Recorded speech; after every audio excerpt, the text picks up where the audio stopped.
job. Oh no, I must be losing my touch. Hey, Spud, shouldn't you be at work by now?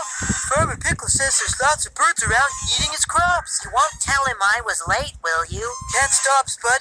I'm late too. Farmer Pickles is waiting for me. Wait a sec, Travis. If you were a bird, would you think I was scary? Well, I don't know. I'm not a bird. Well, pretend. Do something scary then. There. That's your best? But my dad Spud showed me, and my granddad Spud showed him before that, and his... Yeah, sure, whatever.